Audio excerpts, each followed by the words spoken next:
Assalamualaikum warahmatullahi wabarakatuh. Perkenalkan, nama saya Atia Martina dengan NIM 200200033 dari Prodi Pendidikan Seni Rupa. Di video kali ini saya akan menjelaskan materi tentang perkembangan seni rupa Nusantara pada fase prasejarah. Perkembangan seni rupa Nusantara tidak lepas dari perkembangan peradaban bangsa Indonesia. Bangsa Indonesia telah mengenal seni rupa sejak zaman prasejarah. Kemudian semakin berkembang dengan adanya pengaruh agama Hindu dan Buddha di Indonesia, dan selanjutnya semakin bervariasi sejak masuk agama Islam, agama Kristen, dan kolonialisme. Sejarah seni rupa Nusantara terdiri dari 3 fase, yaitu fase prasejarah, fase sejarah, dan fase setelah kemerdekaan. Fase prasejarah.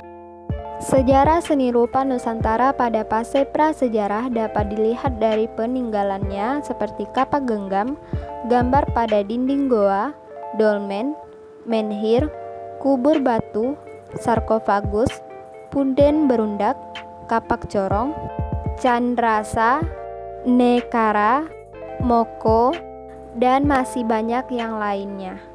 Nah, di fase prasejarah dapat dibagi menjadi 4 zaman, yaitu zaman Paleolitikum atau biasa disebut dengan zaman batu tua.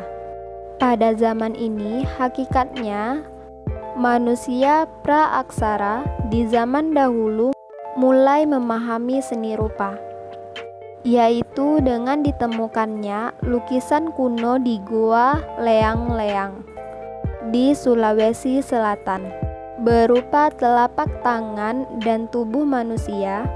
Zaman batu tua ini merupakan masa di mana alat-alat terbuat dari batu yang masih kasar dan belum dihaluskan atau belum diasah atau diupam, sehingga bentuknya masih sederhana. Contohnya adalah kapak perimbas, kapak genggam, alat-alat dari tulang binatang atau tanduk rusa, dan plakes. Yang kedua yaitu Mezolitikum atau biasa disebut dengan zaman batu tengah. Ketika masa kedua ini, pola pikir dan tantangan kehidupan mulai berkembang.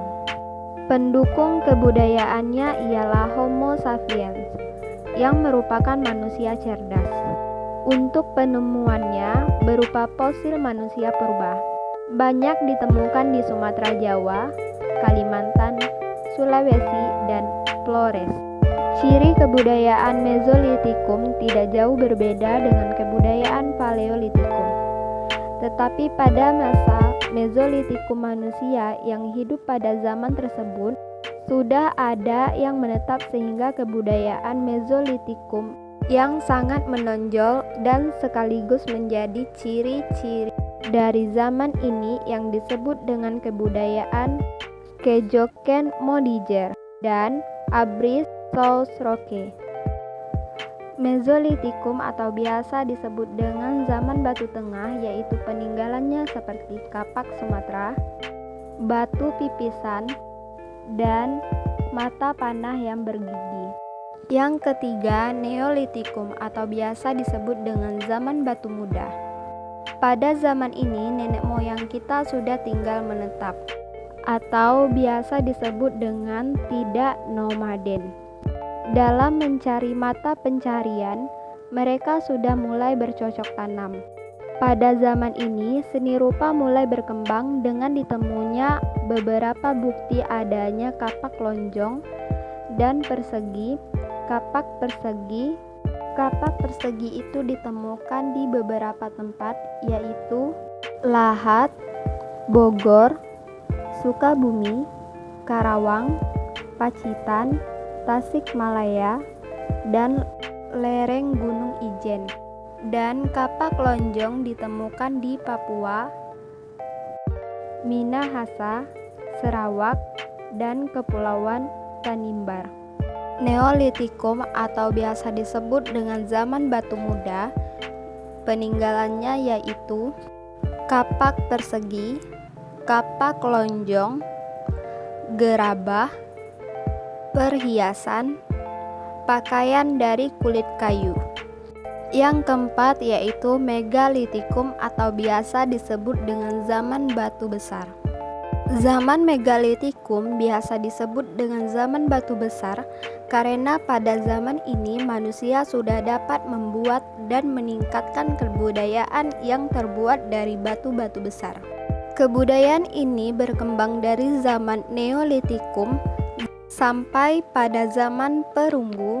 Kebudayaan Megalitikum atau kebudayaan batu-batu besar di Indonesia ditandai oleh pendirian artefak seperti menhir, dolmen, punden berundak-undak, peti mati batu atau sarkofagus, waruga, dan arca. Megalitikum atau biasa disebut dengan zaman batu besar, peninggalannya yaitu dolmen balikel, menhir, sarkofagus, punden berundak. Yang kelima yaitu perkembangan seni rupa zaman logam. Sebelum terjadinya zaman logam terjadi zaman batu. Pada zaman logam, manusia telah mempunyai kemampuan untuk membuat alat-alat untuk memenuhi kebutuhan hidupnya dari logam. Berbagai logam seperti tembaga, besi, dan juga perunggu mereka kembangkan hingga menjadi alat.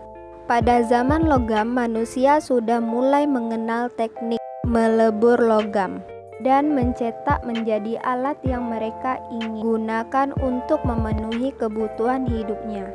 Pembagian zaman logam terbagi menjadi 3 zaman, yaitu zaman tembaga, zaman perunggu, dan zaman besi. Peninggalan zaman logam yaitu kapak corong, arca perunggu, dan juga mata sabit. Terima kasih kepada semuanya. Saya Atia Martina dengan NIM 20020033 dari Prodi Pendidikan Seni Rupa. Hanya itu yang saya dapat jelaskan tentang perkembangan seni rupa Nusantara pasca prasejarah. Dan saya pamit. Wassalamualaikum warahmatullahi wabarakatuh.